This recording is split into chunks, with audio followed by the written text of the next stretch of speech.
I went to Suffolk University. Wanted to do that whole finance thing.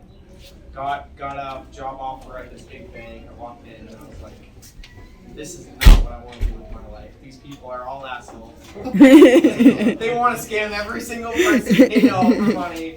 I'm like, I can't do this. So my parents were like, you went to school for this, you got an education, like, you're stupid. What are you going to do? I'm like, I'm going to do real estate. They're like, you're dumb. Like, whatever. Do whatever you want. So that was the first, my first wall of getting into real estate. After that, I met somebody that my parents introduced me to, my mother. She knew a guy who was one of the biggest indicators in Massachusetts. I was young, I was 18 years old. And I saw this guy and I was like, hey, this guy knows what he's doing. He's got a nice boat, he's got a bunch of cars, like, I want to be him. So after that I went to him and I was like, hey, can I come work for you? Like, let me get a job. And I was like, oh, he's definitely going to hire me. This is going to be easy. It's going to be easy track to me getting into being a huge real estate investor. And the guy goes, absolutely not. Here's a prospectus. You can read this, but get lost. So that was my next win. After that, I was like, all right, so what do I do now? So I got into commercial real estate. I went to work for Keller Williams, commercial brokerage over there. And I was like, this is it, I'm finally here. I worked on a huge $12 million development deal. I thought I was going to close that and be super rich. I worked on it for a whole year and went to the closing table, went to the negotiations at the table. And the guy's like, yeah, I don't want this deal. So I worked a whole year, made absolutely no money, and I was like, well, I have bills, I have credit card debt. I gotta figure out something because this ain't working. After that, I got into single family real estate because I was like, hey, I know real estate, this commercial real estate stuff takes too long. Like, I need to pay the bill today. And Walmart wasn't hiring, so so I started selling single families, but I didn't really have the passion for it. I was working with people who they were more worried about what color the walls were, and then they didn't match the carpet. And I'm like, I can't do this. Like, this makes no sense to me. Like, there's 3 feet of water in the basement, but they like it because 2 of the rooms are pink. And I'm like, I can't do this. And I had a passion for selling multifamily real estate. So the people that work there, they're like, oh, there's this other guy here. He likes multifamily real estate, and you guys don't want to sell single families because you're dumb, of course. So I was like, all right, what should I do? They're like, oh, you should partner with him. I'm like, I don't need a partner. I can do all this myself. Like, I don't need a partner. That's stupid. So I went along, and I thought about it, and he was doing multifamily stuff, and then I was like, hey, this guy wants to do multifamily stuff. I want to do multifamily stuff. He's the only person that doesn't think it's dumb. I might as well go out to lunch with him and, see what's going on. So we went out to eat one day, and he was like, I want to start a multifamily investing company.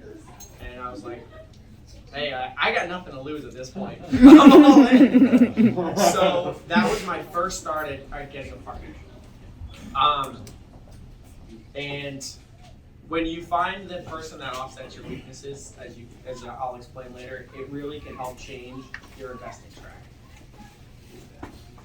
So, let me see here.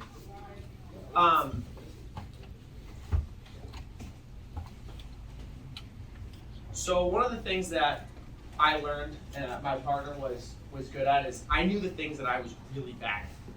Like, I'm not good with running numbers. I'm not good with running all these massive spreadsheets. But I'm good with going out there. I'm good with running the deals. I'm good with the more face-to-face physical stuff. So one of my biggest things to anybody who's trying to grow in this business is you have to find the right partners. And you cannot partner with somebody who is exactly like you. Because if you partner with somebody like you, you're probably just going to grow bigger and you guys are going to sit there looking at each other like, oh, what do we do now? So the biggest thing that I say is that what kicked off my career is finding the person to work with who's the yang to my yang. So that's what really changed my life. So after that, we bought 23 buildings because me and my partner raised capital from a trusted vendor, actually on the board earlier, and we bought 23 buildings with none of our own money, and I had my partner who was able to run the numbers. I was going to run the deals day to day. I was going to help flip them. I was going to get them on the market, get the tenants out. And we worked basically for a year straight, and we flipped 23 properties in Fitchburg and Leominster. And people say that you can't do your own deals. Like, we went to a bunch of people at the beginning, and they were like, no, like, we're not giving you money for this. What are you talking about? You have no experience. But if you keep trying and you don't give up, and you believe in your plan, and other people believe in your plan, like your partner, so you guys are like, hey, like one of us isn't crazy, like this might actually work. It's huge. So that's how we started. So we flipped out all these properties. We made the guy who invested for us over $1 million. We made very little money for ourselves, but it's fine because we had a proven track record at this point. So after a year working every single day, we probably made like a minimum wage you'd make at like working at McDonald's. But that's okay because, like I said, we had a proven track record of that we could do this deal. And the biggest thing was once you do that many deals and you can flip that many properties, it comes down to you have the team and you have the confidence to do your next deal. So that was the biggest thing for me, is that once you can get into it, you don't have to make a ton of money, but it's just learning the skills and believing in yourself that you can actually do this, so you can go take on more deals and bigger deals. So after that, we're like, hey, we met some guy at one of these meetups, and he's like, oh, I can fund these huge deals, like little to no money down. You guys can buy these huge buildings with 1 to 3% down, and we were like, great. So we found a 132 unit building in Lowell, and we were like, hey, yeah, we're gonna buy this on our own with no money. We're gonna raise a couple $100,000, and we're gonna buy this $20 million building. So we walk in there, we put an offer in, we thought we had it all squared away, and we realized that was not the case. So we realized that you need a lot of money. We didn't know what to do. So we had a partner like, oh, we could bring other partners. I'm like, no, like we can figure out how to do this ourselves. So we started getting deeper and deeper into it, and realized, hey, like we can't do this by ourselves. So it goes back to partnering. So we had to find other partners who offset our weaknesses. And that's how we were able to take down our first 132 unit building. We brought in 2 other partners that we trusted that offset the things that we weren't that good at. And I always say, one of my mentors in real estate who I work for, he's like, a small piece of a big pie is better than a big piece of no pie. And we would not have been able to do that deal if we didn't have the right partners. So I keep stressing partners, and you got to pick your partners wisely, and you got to make sure that you trust them. So yeah, let me see. So that's kind of like the story for now. After that, after we built our group, our core group of people that we trusted, we were able to take on more deals, bigger deals. We exited a lot of these projects. We were able to show to investors and prove that we could take down these huge projects that we had a track record. And once you start small, you can get bigger and bigger and bigger and bigger. And it seems really tough as an individual. It might seem really tough as 2 people. But if you bring the right people together, I promise you the synergy that's going to happen is amazing. And you just got to trust it. You got to go out there and sometimes risk it all. And yeah, it's scary. Like, we're signing for loans that, like, I haven't made half that amount of money in my entire life. So but we're on the loan. So like, listen, really, we tell the investors like, hey, listen, like, you have no risk if this thing goes under. Like, I'm getting kicked to the can over here. Like, I'm underwater. So that was really big. But yeah, I mean, I feel like a lot of people, the biggest issue that a lot of people have is trying to grow this business is, it's obviously fear. And if you have the right team behind you and you trust each other, like, I say just do it. Like, you have nothing to lose. It's like, yeah, okay, you can think of all the things that are gonna go wrong. 8 million things are gonna go wrong, you're right. And if you think about all the stuff that are gonna go wrong, you're never gonna do it. But if you go and you jump in and you buy that building and you're like, you know what, I'm gonna take every problem that I know is gonna come and I'm going to figure out as it comes. I promise you, you're going to be able to become one of the biggest real estate investors that you've ever thought you could become. And that was really what changed my mind, is like the whole mindset of that. Because a lot of people, they start small and they're too afraid to go big. But listen, if you're going to fail, you're going to fail at something small. Might as well fail at something big if you're going to fail. So, that's pretty much, for me, that's it. And from the beginning, it was like every single day when I started my real estate career for the first 2 years, I can't tell you, I wanted to give up so many times. I looked at other jobs, but I just wouldn't let myself quit. And I was like, you know what, if I stick to this long enough, it'll work. And I found the right people, and I stuck with it long enough. And I'm happy to say that we should probably own close to 500 units by the end of this year. And it was all because of the right people, and just having the, I hate to say it, but just having the balls to just do it and say, you know what, if we screw up, but we'll find a way to make it right. And not focusing on all the things that can go wrong. That's it. That's to a syndication, to a large syndication. A small syndication under $3 million, you can't support that many group members with the equity split.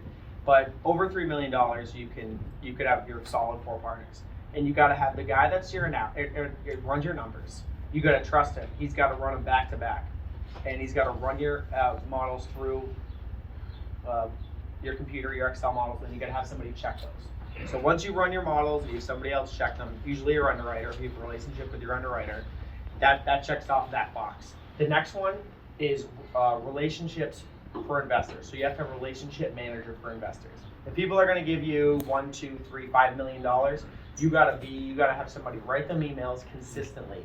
You gotta have somebody deal with them on a day-to-day basis, because they're gonna have questions. They're gonna have questions of where their checks are, because they're gonna put their address in wrong, and they're like, "Where's my distribution check?"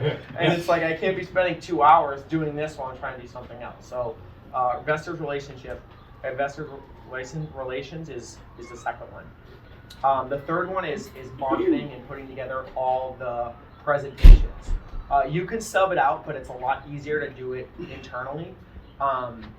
If you have somebody that's on the same page as everybody on the team, putting together the pitch decks, putting together the weekly investor distribution models. So every month we put out reports. Like, somebody needs to put those together and make them look pretty. And it takes a lot longer than you think. So that's one. The third one is you gotta have somebody that's gonna be your boots on the ground. If stuff goes wrong, you gotta have somebody that you can trust is gonna go out there. Is gonna be out there to fix that problem immediately. And from the small stuff, you can send a property manager. They're gonna do that stuff. But if you need to be an on-site visit from the team, like, you gotta have somebody that's gonna go there. You gotta have and that person's also gonna find the deals. They're also gonna be your front person to go out there and kind of tell the world what you're doing and showing everybody that, hey, this is what we're trying to do. This is what we have done. And, like, meeting people and being an intermediary, besides directly investors, but like to the face to newcomers, and to bring people into the business. And that's pretty much it. Now, it can also be your acquisitions leads. Once you get larger, you can lean on other brokerages. You can lean on brokers to get your acquisitions and your deals. But for us, we found that once you get really big, like, everybody's shopping the same deals. So if you have a guy that can go in there and hammer away and find the deals off market, you can go talk to the right people. I mean, yes, it's going to be a pain. Like, we've dealt with the hardest sellers ever, that are threatening our lives like every day for a year because they're off their meds and they're crazy. But that's where we're able to get really good deals on some of these huge buildings. So you got to have somebody to find the deals. You got to have, and you work within the group. Like, each person doesn't have to be that specific person, but as long as that entire skill set is covered in one way, shape, or form, you're fine. You're good. I hope that answers your question. You're the boots on the ground. I'm the boots on the ground. I'm the acquisitions guy. I go there when stuff happens. Like, I get it done. Any other questions? What books would you recommend? Oh. About what? Real estate? About life? Yeah, real estate. I don't really read any real estate books, so I couldn't tell you that one. But I think Grow Rich is one of my favorite books, and that's like I feel like you don't really have to know, you don't have to be a real estate expert to invest in real estate. You just gotta have the mindset, and the mindset's everything. You don't have to know what every single thing means. You just gotta have somebody that can run the numbers, and you gotta have the guts to just go out there and do it. And when something goes wrong, you gotta solve the problem. Yeah.